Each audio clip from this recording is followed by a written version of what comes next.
तो कैसे हैं? मैं हूं आर के सुमन। आप देख रहे हैं समाचार विश्लेषण साइट को, जिसमें मैं आज आपको जो कल सुप्रीम कोर्ट की जो रिपोर्ट आई है और जो सुप्रीम कोर्ट ने जिस प्रकार से रोक लगाया है उसी विषय में मैं बताना चाहता हूं। तो दरअसल सुप्रीम कोर्ट ने तो रोक लगा दी, लेकिन उस रोक का भी क्या लाभ, जिससे कि किसान सहमत नहीं हो। असहमति में ये किसानों का जीवन चल रहा है और लगभग 2 माह अब होने को आया है। 47वां 48वां दिन चल रहा है। मकर संक्रांति आ गई है। आज लोहरी का पर्व है और लोहरी पर किसानों ने यह कहा था कि वे कृषि बिल को जलाएंगे।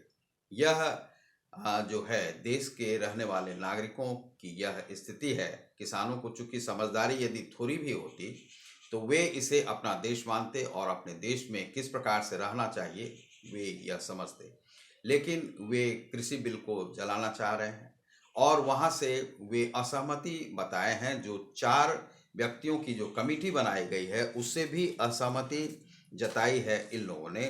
तो 4 व्यक्तियों में जो लोग हैं, जैसे इसमें भूपिंदर सिंह मान अध्यक्ष बेक्यू के हैं, डॉक्टर प्रमोद कुमार जोशी अंतर्राष्ट्रीय खाद्य नीति के, अशोक गुलाटी और अनिल धनवट। ये 4 लोगों को कहा गया है कि 2 माह के भीतर आप कमेटी जो है उन किसानों से जो पूछताछ करके जो किसान नेता हैं वे आएं और उनसे मिलें। लेकिन किसानों का यहाँ कहना है कि हम किसी कमेटी के सामने नहीं जाएंगे। हमारी जो मांग है वह सरकार से और सरकार को ही यह देना पड़ेगा और सरकार से ही हम लेकर रहेंगे और सरकार को हमने एक साथ कह दिया है कि इस कृषि बिल को आपको वापस लेना पड़ेगा और जब तक आप वापस नहीं लेते हैं हम नहीं जाएंगे।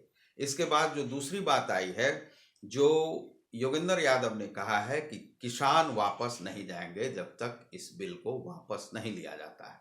उसके बाद किसानों ने भी कहा कि हम वापस नहीं जाएंगे और 26 जनवरी को उसमें प्रवेश करेंगे। योगेंद्र यादव ने भी कहा है कि जब 26 जनवरी में तो सब देखने के लिए जा सकते हैं तो किसान भी वहां पर देखने के लिए जाएंगे। यह एक प्रकार की जिद है। इस जिद के आगे सरकार को झुकाने की नीति है और नियत है और कांग्रेस और जितने भी विरोधी दल हैं उनकी मंशा है। दरअसल स्थिति सभी का जो क्रोध है वह नोटबंदी से लेकर के है और जो सरकार के ऊपर उनका क्रोध यह है कि वे सबसे पूछताछ करके वे कानून नहीं बनाते। लेकिन ऐसा नहीं है। जब भी कानून बनाने की बात आती है तो वहाँ पर कांग्रेस विरोध करते हैं, हल्ला गुल्ला करते हैं और उन्हें संसद में रहना नहीं आता है और कैसे बात करनी चाहिए यह अनुभवहीनता को दिखा रहा है। दरअसल जो परिवार है वह समझिए कि लगभग समाप्ति की ओर है और वे समाप्त हो गए थे राजीव गांधी के साथ ही।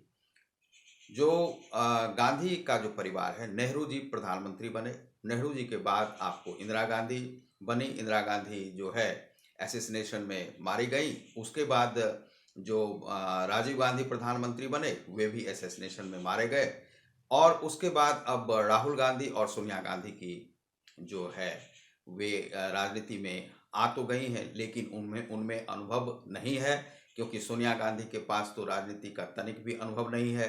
दूसरा है कि यदि देश का प्रधानमंत्री उन्हें बना दिया जाता है तो क्या यह देश चला पाएंगी? तो देश का बेड़ा गर्क हो जाएगा।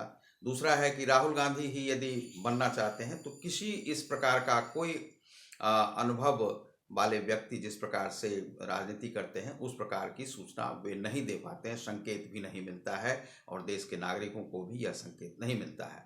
इसी घटना में यह अनुभवहीनता की ही बात वे दिखा रहे हैं और अनुभवहीनता के साथ वे सारे कार्य कर रहे हैं। कभी वे इटली के लिए नानी को देखने चले जाते हैं और कभी वे कहीं चले जाते हैं और एक और किसानों को भड़का देते हैं और किसान जब भड़क जाते हैं तो भड़का करके वे आग लगा करके चले जाते हैं। सुरजेवाला को खड़े कर जाते हैं, जो सुरजेवाला को कहना पड़ता है, बयान देना पड़ता है और सुरजेवाला ही उनकी राजनीति चलाते हैं। इस प्रकार से जो देश में है कि विरोधी दल अनुभवहीनता का ही परिचय दे रहे हैं। किस प्रकार से देश में रहना चाहिए यह लगता है उन्हें नहीं आता है।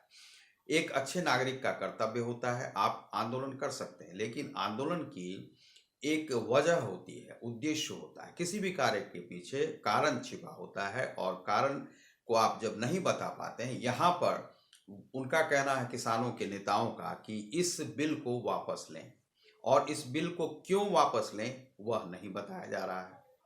तो उनका केवल कहना है कि इसमें जो है आप एमएसपी समाप्त कर देंगे, एएमपीसी समाप्त कर देंगे, और दूसरा है कि आप बड़े बड़े जो बिजनेसमैन हैं उससे कहते हैं कि सुलह करने के लिए कॉरपोरेट को चला जाएगा ज़मीन। तो ये सब डर और भय है उनकी।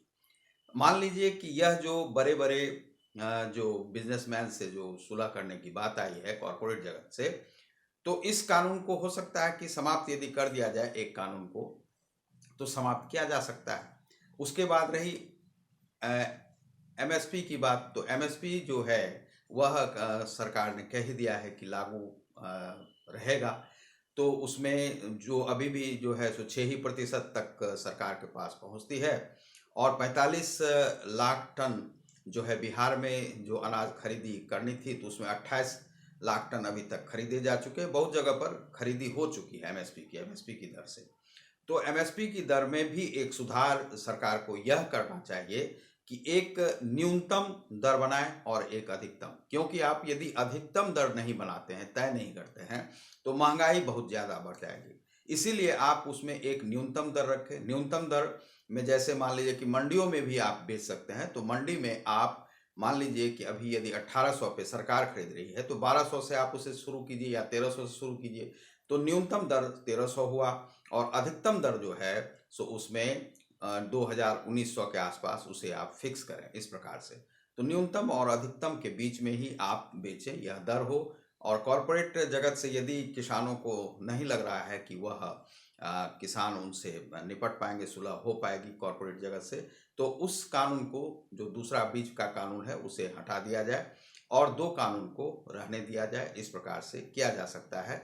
यह कमिटी अब यह रिपोर्ट देगी, 2 माह में कहा गया है उन्हें देने के लिए, लेकिन किसानों की यह जिद समझ में नहीं आ रही है। तो आप देख रहे हैं हमारे चैनल समाचार विश्लेषण को, जिसमें मिलता है टोटल समस्याओं का समाधान, टोटल विषयों पर, खबरों पर समाचार। बहुत बहुत धन्यवाद।